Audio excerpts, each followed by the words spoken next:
आप जरा सोच के सोचिए वह मंजर कितना खतरनाक होगा कि जब एक इंसान का मांस खाता होगा। आप कह सकते हैं कि क्राइम की दुनिया का यह सबसे बड़ा क्राइम है। तो चलिए एक बार फिर से शुरू करते हैं सब कुछ शुरू से।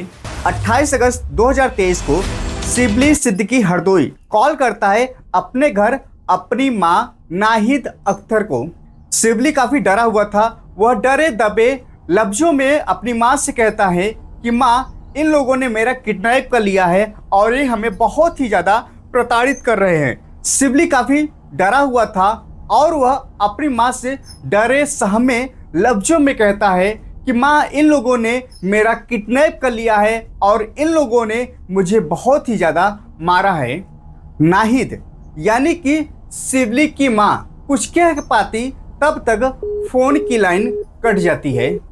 अगले 4 घंटे के बाद किडनैपर कॉल करता है और कहता है कि अगर आप अपने बेटे की सलामती चाहती हो तो आप हमें 10 लाख रुपए दीजिए, अन्यथा हम आपके बेटे को मार डालेंगे। बेटे के मरने की धमकी सुनते ही मां बौखला जाती है और वो हाथ जोड़कर विनती करने लगती है कि नहीं, आप लोग ऐसा मत करिए, मैं पैसे के अरेंजमेंट के लिए कुछ करती हूँ। किडनैपर कॉल को डिस्कनेक्ट कर देता है और वो कहता है कि मैं कल ठीक इसी समय आपको दोबारा कॉल करूंगा। पैसे कहाँ देने हैं, कैसे देने हैं, ये मैं आपको सब बताऊंगा। शिबली के घर वाले काफी ज्यादा परेशान हो जाते हैं। इतनी बड़ी रकम एक साथ इकट्ठा करके उन्हें दे पाना संभव नहीं था, क्योंकि शिबली के घर वाले बहुत ही ज्यादा गरीब थे। इसीलिए शिबली अपने स्कूल के टाइम से यानी कि अपनी छोटी उम्र से कमाना शुरू कर दिया था। ये पूरी कहानी भारत के पड़ोसी देश बांग्लादेश के चित्तागोंग जिले की है।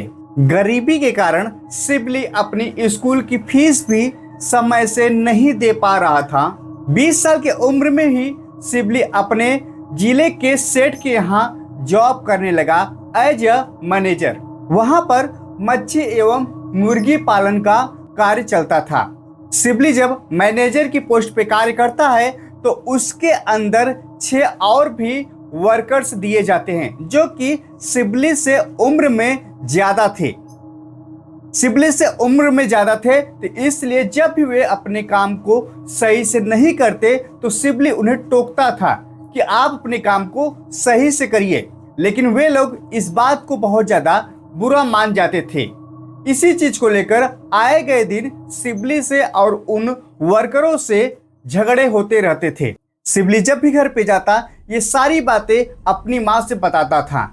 रोज की ही तरह शिबली 28 अगस्त 2023 को अपनी जॉब पर जाता है, लेकिन शाम को वह वापस नहीं आता है। शाम को आता है तो सिर्फ किडनैपर का कॉल आता है। अगले दिन किडनैपर दोबारा उसी टाइम पे कॉल करता है। जब शिबली की मां रोते गिड़गिड़ाते हुए उससे कहती है तो किडनैपर 10 लाख की फिरौती में 2 लाख की कमी करके उनसे 8 लाख की मांग करता है और शिबली की मां उससे 3 दिन की और मोहलत लेती हैं। 4 सितंबर 2023 को बंदरबाह जिले में शिबली की मां पैसे को लेकर जाती है और वहां पर वह पैसा किडनैपर को सौंप देती है। किडनैपर कहता है कि शाम तक शिबली घर पहुंच जाएगा। उसकी मां सोचती है कि शाम को शिबली घर पे आ जाएगा, लेकिन ऐसा नहीं होता है।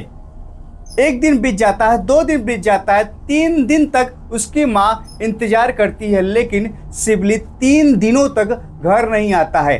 तब शिबली की मां हैरान और परेशान होकर पुलिस स्टेशन पहुंचती है और वहां पर कंप्लेन दर्ज करवाती हैं।